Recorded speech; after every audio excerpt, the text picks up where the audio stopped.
अच्छा, हर शानदार iOS app के पीछे ना एक राज छुपा होता है। एक ऐसा आर्किटेक्चरल पैटर्न जो सब कुछ कंट्रोल करता है। ये कोई फैंसी कॉम्प्लेक्स फ्रेमवर्क नहीं है, बल्कि एक बहुत ही फंडामेंटल कॉन्सेप्ट है, व्यू कंट्रोलर हायरार्की। तो चलिए आज इसी की गहराई में उतरते हैं। तो सवाल ये उठता है कि हर iOS ऐप का वो छिपा हुआ ब्लूप्रिंट आखिर है क्या? इसका जवाब व्यू कंट्रोलर हायरार्की में ही है। असल में यही वो ढांचा है जो तय करता है कि स्क्रीन कैसे दिखेंगी, कैसे काम करेंगी और एक दूसरे से कैसे जुड़ी रहेंगी। किसी भी ब्लूप्रिंट को समझना है तो भाई शुरुआत तो नींव से ही करनी होगी, है ना? तो चलिए देखते हैं कि एक iOS ऐप का आर्किटेक्चर असल में शुरू कहां से होता है। तो आखिर ये व्यू कंट्रोलर हायरार्की है क्या? इसे ना एक फैमिली ट्री की तरह समझिए। जैसे एक परिवार का पूरा ट्री होता है ना? एक मुखिया होता है, फिर उनके बच्चे, फिर उनके भी बच्चे। ये सिस्टम भी बिल्कुल वैसे ही ऐप की सारी स्क्रीन्स को एक साथ जोड़कर रखता है। इससे नेविगेशन और इवेंट मैनेजमेंट एकदम साफ और स्केलेबल हो जाता है। और इस पूरे फैमिली ट्री की जड़, मतलब एकदम शुरुआत, वो है यूआई विंडो। इसे ऐप का कैनवस या स्टेज भी कह सकते हैं। ये बस वो खाली फ्रेम है जिसके अंदर ऐप की पूरी कहानी दिखाई देगी। तो इस स्टेज पर पहला कलाकार कौन है? वो है रूट व्यू कंट्रोलर। देखिए, यूआई विंडो खुद कुछ नहीं दिखाता, वो तो बस एक खाली फ्रेम है। असली हीरो जो ऐप का पूरा विजुअल स्ट्रक्चर संभालता है, वो यही रूट व्यू कंट्रोलर है। अब ये जो रूट व्यू कंट्रोलर है ना, ये दो तरह के रोल प्ले कर सकता है। या तो ये एक कंटेंट कंट्रोलर होगा, मतलब बस एक स्क्रीन दिखाएगा जैसे कोई प्रोफाइल पेज, या फिर ये एक कंटेनर होगा, एक तरह का मैनेजर जो अपने अंदर दूसरे कई व्यू कंट्रोलर्स को संभालता है। और यकीन मानिए, यही कंटेनर का कॉन्सेप्ट पूरी हायरार्की की जान है। अच्छा, थ्योरी तो बहुत हो गई, है ना? पर ये सब असल में दिखता कैसा है? चलिए एक काम करते हैं, एक टिपिकल ऐप का उदाहरण लेते हैं और इस पूरे स्ट्रक्चर को परत दर परत बनाते हैं।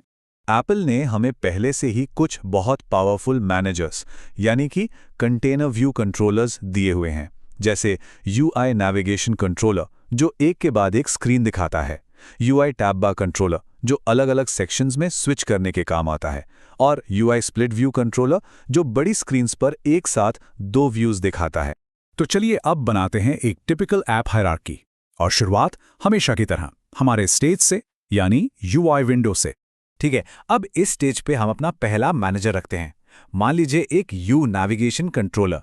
ये बन गया हमारा रूट व्यू कंट्रोलर जो अब बाकी सबको मैनेज करेगा। मतलब ये हो गया हमारा पेरेंट। और इस मैनेजर के अंदर कौन आएगा? हमारी पहली असली स्क्रीन, मान लीजिए होम व्यू कंट्रोलर। तो देखिए, पूरा स्ट्रक्चर बन गया। यूआई विंडो के अंदर है यूआई नेविगेशन कंट्रोलर जो कि पेरेंट है, और उसके अंदर है होम व्यू कंट्रोलर जो कि चाइल्ड है। बस यही है वो पेरेंट चाइल्ड का रिश्ता। अब ये पेरेंट चाइल्ड रिश्ता बनाना सुनने में तो बड़ा आसान लगता है ना? लेकिन यहीं पर, बिल्कुल यहीं पर ज्यादातर डेवलपर्स गलती कर बैठते हैं। इसे सही तरीके से करना बहुत बहुत जरूरी है। तो चलिए इसके नियम कायदे समझते हैं। तो ये पेरेंट चाइल्ड रिश्ता है क्या? सीधा सा मतलब है, एक व्यू कंट्रोलर यानी पेरेंट की जिम्मेदारी है कि वो अपने अंदर के दूसरे व्यू कंट्रोलर्स यानी चिल्ड्रन को मैनेज करे।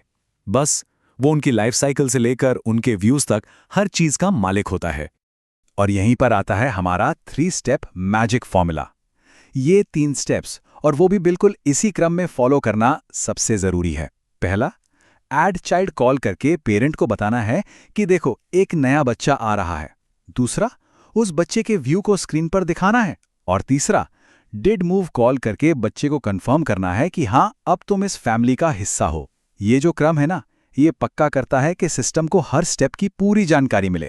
और अगर ये फॉर्मूला तोड़ा तो क्या होगा? नतीजा होगा लाइफ साइकिल बग्स और ऐसे क्रैश जिनका पता लगाना मुश्किल हो जाएगा। सोचिए, अगर यूआई किट को यही नहीं पता कि कौन किसका बच्चा है, तो वो व्यू विल अपीयर जैसे जरूरी इवेंट्स सही से कैसे भेजेगा? और बस ऐप में अजीबोगरीब प्रॉब्लम्स आनी शुरू हो जाएंगी। ठीक है, तो नियम समझ लिए, गलतियों से बचने का तरीका भी देख लिया, पर यह सब करने का असली फायदा क्या है?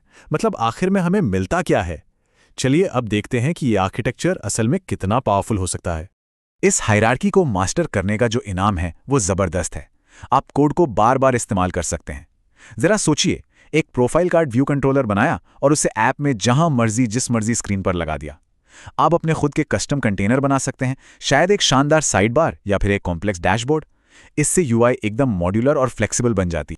तो आखिर में सारी बात बस इस एक लाइन पर आकर टिकती है। स्ट्रक्चर जिम्मेदारी तय करता है और रिश्ते व्यवहार को डिफाइन करते हैं।